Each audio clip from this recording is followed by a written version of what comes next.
Mr. Fidler, there have been a lot of changes since you started the Ball State Weather Station back in the 1930s in weather data collection and disbursement. Yeah, that's true. By the way, you didn't tell me your name. Jim Nickerson. Jim. The situation has changed along with the communications.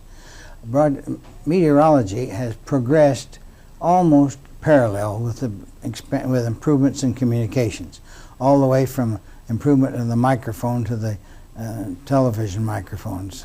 That much difference.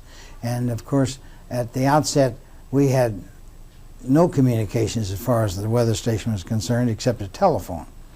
And what we had was a bunch of instruments that had been used for classroom demonstration, but never operated. It's on a routine basis. So when I finished my first course in meteorology, I asked the department if I could set those up and operate them as weather station equipment should be. So we had a barometer and a barograph and thermometers, and I guess we had a thermograph because I see it in there in the storage room, and we had a double register which indicated and recorded wind speed and direction, and rain gauge, and that was about it. And so we started making records, and that's where these first records at the Ball State Weather Station came from. Was just started out primarily as temperature and rainfall, and that's it. Who was the faculty sponsor? Well, when I actually started the weather station, my first class was under a Dr. LaFleur. That was just before Dr. Hurlbut, and then Dr. Hurlbut came in, and she stayed with me on the project from then on, all with the blessings of Dr. Pittenger. Without his occasional input of encouragement and some money from somewhere once in a while, why we wouldn't have been able to go on. How were the records used? The first year, not much, except just in the file. But then came a severe winter, and the newspaper, the Muncie Press, got interested because the Star for years had a little temperature box on the front page, and the readings were taken downtown, and they weren't very, well, they were accurate as far as downtown is concerned, but they didn't represent the ambient temperature.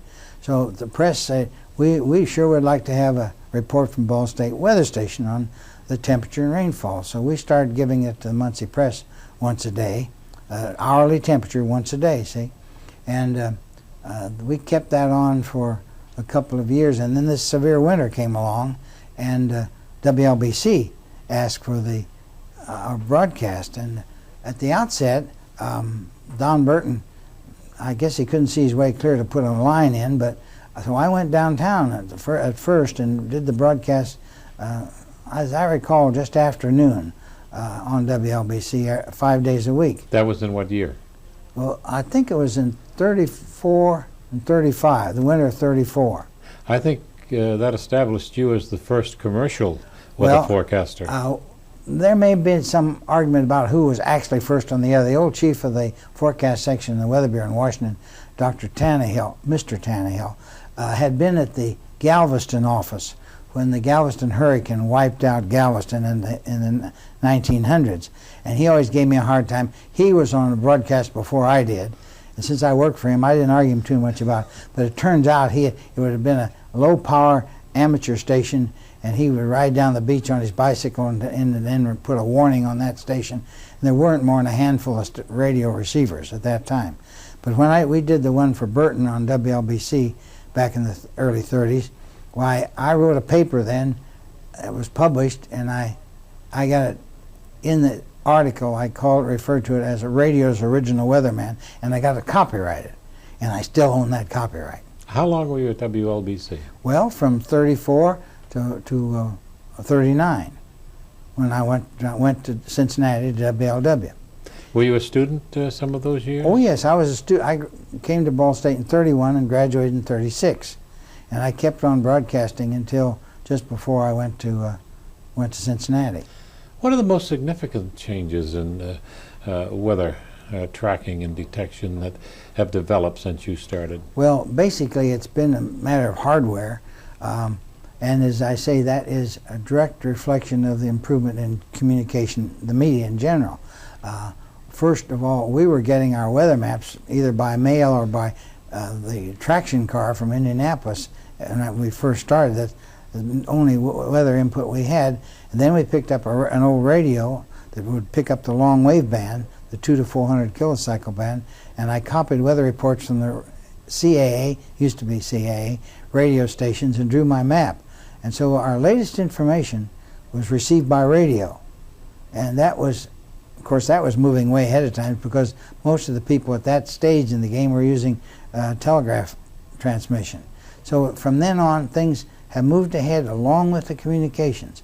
Some of the basics of meteorology haven't really changed, but the method of observing and handling the information has just gone by leaps and bounds. In spite of attempts, man hasn't been able to control his weather to any extent. I've often said I'm glad, because you would never satisfy people. Tell us about television. You were one of the first television weathercasters. Yeah, we started television when after I went down to WLW in 39-40. They had an experimental television station up in the Carew Tower in Cincinnati, operated under the call letters to W8XO, which was experimental. And it was black and white, and it was so black and white you had to use black and white makeup. And we developed some maps to show, and we'd run some experimental programs. And then along came Pearl Harbor, and all that shut down because Crosley had to go to building radar instead of television. That was around 1930, 1940. Yeah. How many receivers did they have in that experimental The 50 stage? that they built and put out themselves. There weren't any privately owned. Nobody. It was the old whirling disc type. I don't know whether many of our listeners have ever seen a whirling disc, but they had about a 30-inch disc with a spiral of holes in it, and that provided the scanning, the flying spot that's now accomplished with the CRT. Are you still active in meteorology? In meteorology, yes, but not In broadcasting weather or forecasting? otherwise. I have a complete station of my own at home, and I keep up on the weather situation, but I don't do anything commercially. As a matter of fact, I just resigned from my last teaching job about 3 weeks ago.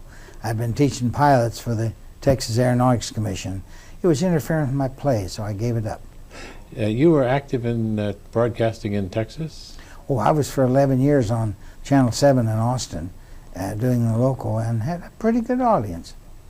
What do you think of the current crop of today's forecasters on television? Some of the clowning around? I'm glad you asked that, because I'm a professional member and an emeritus fellow of the American Meteorological Society, and I've watched that thing go up and down from a real good professional service to just, as you said, clowning around. There's the number of professionals doing the weather now is decreasing. Oh, it's tremendous. And we're so sorry to see that, because it doesn't give the outcoming meteorologist a chance to make a career. There's one career that's gone by the wayside because they're being replaced by ex-disc jockeys, as you might see on NBC, or to newscasters or sportscasters. We had, in our area, sportscasters who suddenly decided they didn't want to do the weather, or young ladies who come out of acting school who look good on television, they don't know anything about meteorology. Do you think it affects the dissemination of the information? Very much so, because if nothing else, the public quickly loses confidence. And like any other profession, if you don't have a bad bedside manner and the confidence of your audience, you're not much good.